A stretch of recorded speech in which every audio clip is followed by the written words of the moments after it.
तो कुछ दिन पहले मैंने रेडिट पे क्वेश्चन पढ़ा, why so much hate against Biharis, बिहारियों के प्रति इतनी नफरत क्यों।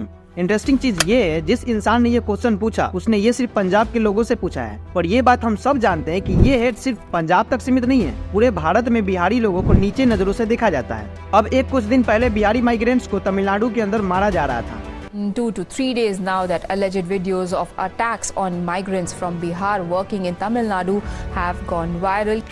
महाराष्ट्र के अंदर भी ऐसे ही केसेस आते रहते हैं। दिल्ली के अंदर तो इनफैक्ट बिहारी शब्द का एज ए गाली यूज किया जाता है। विकिपीडिया पर पूरा एक पेज है एंटी बिहारी सेंटीमेंट को लेके। तो क्वेश्चन घूम फिर के वही आता है कि अपने ही देश के लोगों से इतनी नफरत क्यों।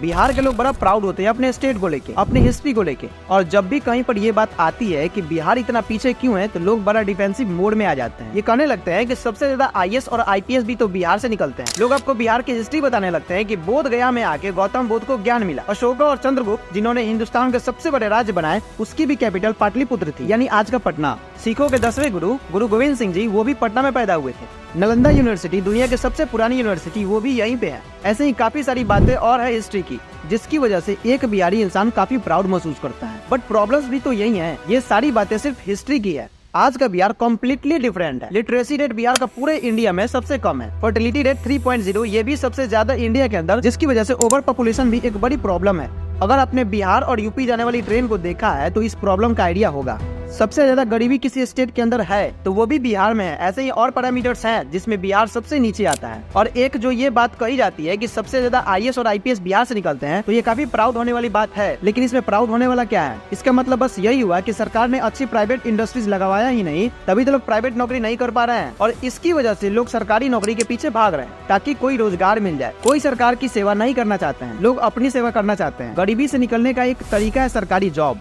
और यह सरकारी नौकरी का फैसिनेशन इतना ज्यादा है कि जो इंसान गरीब है वो भी अपने बच्चों को पैसे देके ट्यूशन के अंदर भेज देता है। और अगर गलती से उसका पेपर नहीं निकलता है तो अपने घर वाले का गालियां सुनो, समाज की गालियां सुनो। पेपर तो निकलता नहीं है पर एज जरूर निकल जाती है। और फिर अब यही इंसान क्या करे, मजबूरी में शहर आना पड़ता है और काम करना पड़ता है। लेकिन अगर आपको सरकारी जॉब मिल गई तो फिर आईएएस ऑफिसर को 1 से 3 करोड़ रुपए के बीच में दहेज में मिलेंगे, आईपीएस ऑफिसर को 80 लाख से 2 करोड़ और आईआरएस को 50 से 80, और इसी तरीके से आप लिस्ट देख सकते हो। एंड बिलीव मी, ये तो बहुत कम रेट दिखाया गया है। आज की डेट में इससे ज्यादा ही पैसा मिलता है। अगर आपकी सरकारी जॉब नहीं निकलती है तो फिर आपको इंजीनियर या फिर डॉक्टर बनना पड़ेगा। कई घर वाले अपने बच्चों को इंजीनियरिंग सिर्फ इसलिए करवाते हैं ताकि मोटा दहेज मिल पाए। तो ऑब्वियसली वुमेन राइट्स में बिहार सबसे नीचे ही आता है। जो भी स्टेट या कंट्री में वुमेन एम्पावरमेंट नहीं होता है वो हमेशा आपको नीचे ही मिलेगा, क्योंकि सोशल चेंज लाने के लिए आपको वुमेन एम्पावरमेंट सबसे ज्यादा जरूरी है। जिस जगह पे औरतों को इज्जत कम मिलती है, सेफ्टी कम मिलेगी, वो जगह हमेशा इकोनॉमिकल पुअर ही परफॉर्म करती है। दहेज को एक प्रथा बोलते हैं, जिसका मतलब रीति या रिवाज होता है। एक बाप अपनी बेटी भी दे और उसके बाद पैसे भी दे। इससे बड़ा स्कीम 21st सेंचुरी में और क्या हो सकता है। ये तो एक सोशल प्रॉब्लम है। ऐसे ही कई और सोशल प्रॉब्लम है। फिर गवर्नमेंट की भी अच्छी पॉलिसीज नहीं है, जिनकी वजह से कोई इकोनॉमिक चेंज नहीं आ पा रहे हैं।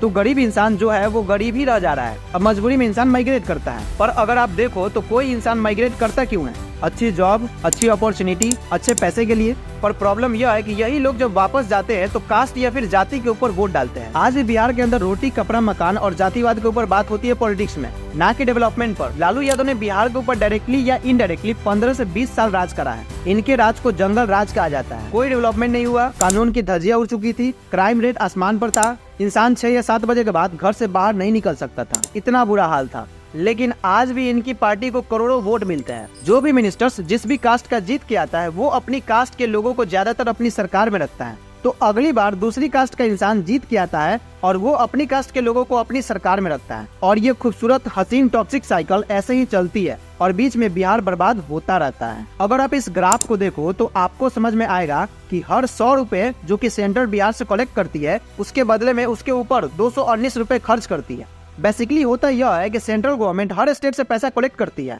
और फिर जिस स्टेट में ज्यादा पॉवर्टी होती है या ज्यादा पॉपुलेशन होती है उस बेसिस पर इक्वल फंड्स एलोकेट कर दिए जाते हैं। और यह एक छोटी सी दिक्कत है। साउथ इंडियन स्टेट्स अपनी पॉपुलेशन के हिसाब से काफी अच्छा रेवेन्यू कलेक्ट करते हैं, जैसे तमिलनाडु, महाराष्ट्र, कर्नाटका, बट उनको सेंटर की तरफ से काफी कम पैसा एलोकेट करा जाता है। इस ग्राफ में अगर आप देखो तो हर 100 रुपए कलेक्ट करने पर तमिलनाडु को रिटर्न में सेंटर की तरफ से बस 29 रुपए ही मिल रहे हैं और महाराष्ट्र को सिर्फ 13। इस वजह से साउथ इंडियन स्टेट्स गवर्नमेंट को यह बोलती है कि हमारी स्टेट का पैसा बिहार और यूपी के ऊपर खर्च क्यों हो रहा है, जबकि ये स्टेट सालों से वैसे के वैसे ही हैं। अब ये डाटा जो मैंने आपको दिखाया ये बड़ा यूजफुल बन जाता है स्टेट इलेक्शन में। कोई भी गवर्नमेंट को इलेक्शन जीतने के लिए किसी और को विलेन बनाना बहुत जरूरी होता है, तो बिहार और यूपी वाले यहाँ पे विलेन बन जाते हैं। इन पॉलिटिशियन का कहना होता है कि ये लोग हमारे स्टेट में आ रहे हैं, हमारी जॉब्स खा रहे हैं, गंदगी फैला रहे हैं, क्राइम रेट बढ़ा रहे हैं और हम इनको इतना पैसा भी दे रहे हैं, उसके बाद भी ये अपनी स्टेट डेवलप नहीं कर पा रहे हैं। गोवा के सीएम ने तो ये बोला था कि गोवा को पटना के साथ रेलवे से कनेक्ट नहीं करना चाहिए